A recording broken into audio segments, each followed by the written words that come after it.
Yo, what's up everybody? Welcome back to the channel. Today we're going to be reviewing Tom Ford's Ombre Leather. This is the big bottle. Let's talk about the presentation a little bit. It's flat black, just all black. It says Tom Ford Ombre Leather right there. I think it's let me see. I think it might be EDP. Does it say? Yeah, Eau de Parfum.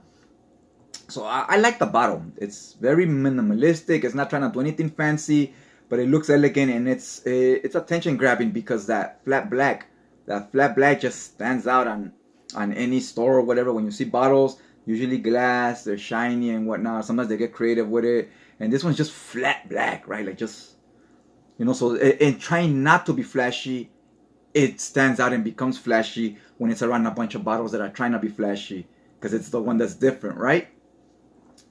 Top is it's like a metal on the outside, but inside it's plastic, so it does have some heft to it. When you close it, makes that noise. Almost sounds like it's magnetic, right? But it's not. You'd be fooled. But it's a snug fit. You could hold it. You could hold it from the top and so forth. But I wouldn't really do that. I would just like holding my bottles from where they should be held from, right? Why risk it? You get the TF logo on the top. Bam. Now let's talk about performance. Performance, I get about 6 hours of good projection, and then overall you get maybe 8, maybe a little more, but I'll say 6 hours solid, where people are gonna smell you, right? If you put it on your shirt, it's gonna be there till you wash your clothes, right? So anyways, now let's talk about the scent itself. It says here in the opening you got cardamom. So right away in the opening, you're going to get the leather right when you spray it all the way to it finishes. It's going to be there the whole time. It's a nice leather. Does it feel like real leather to me? I think that's, it's debatable, but it smells good. It doesn't smell like synthetic or anything, but it doesn't smell like a leather that you would find in maybe Tuscan leather or in other leather fragrances. I smelled other leathers that are more authentic. That doesn't necessarily mean that this leather smells better or worse, right? It depends on what you're looking for. I would say there's some that smell more realistic, but this will smell better than those, right? Just because it smells realistic doesn't mean it's a nice scent all the time. So anyways, one thing I'll tell you, this is not very versatile. It's a winter fragrance. It has to be chilly outside. I would not wear this in the summer. I've worn it before. I did not enjoy it. It's completely different beast when it's in cold weather, when it's a little windy and so forth. And the wind, it's like almost more, it helps it from being coin or too like rich or thick, right? It gets more translucent, which works in its favor. You still smell it, no problems catching whiffs of it and so forth. Then like 15-20 minutes in, it goes through this change. And then before we get to the hour, it goes back to normal. So it is in the opening, it's spicy leather. Then it gets this, like all of a sudden the texture gets thicker, right? Like into a clayish type of texture. Then like another 20 minutes in, once you're like before an hour in, it goes back to the normal spicy leather. When it's spicy leather, it's almost gearing towards powdery, but it's not powdery. It's like spicy, right? Like, you know how spices smell? So you get that texture, but I found it very creative how the perfumer did this, where always like 20 minutes in, bam, it changes and it feels thicker, right? It feels like clay, but still the same scent, The scent does not change, just the like texture of it feels heavier. And then it lasts for about 20 minutes, and bam, it goes back to how it was in the opening. Real interesting how they did that.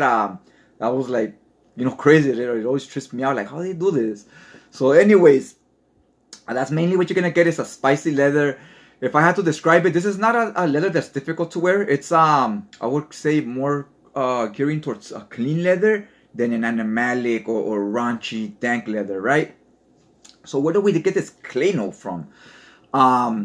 In my experience with fragrances, this clay type of texture usually comes from iris, because iris can be very versatile. It can give you a lot of different textures and styles, right? And oud can be versatile as well, so it usually comes from one of those two.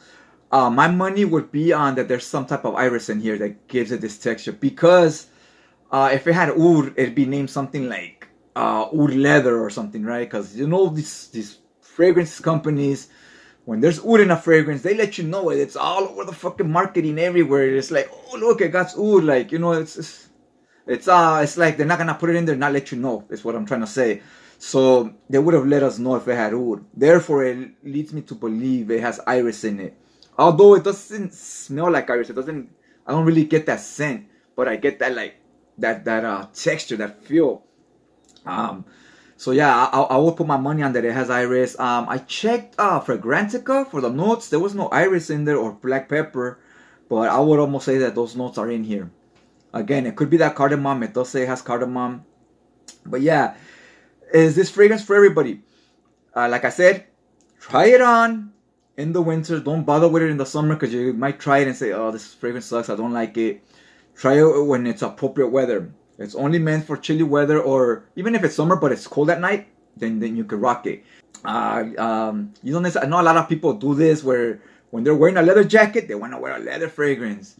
It's like, you don't need to do that. Your leather jacket's gonna smell like leather. It's just doing that job for you already. So you want to throw something else on, right? Not more leather.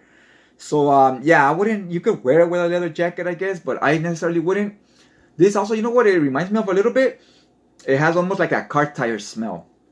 Not exactly, but it has a little bit of that going. Even the bottle itself, doesn't it look a little bit like the texture, that flat black, like car tires that a Pep Boys would look like?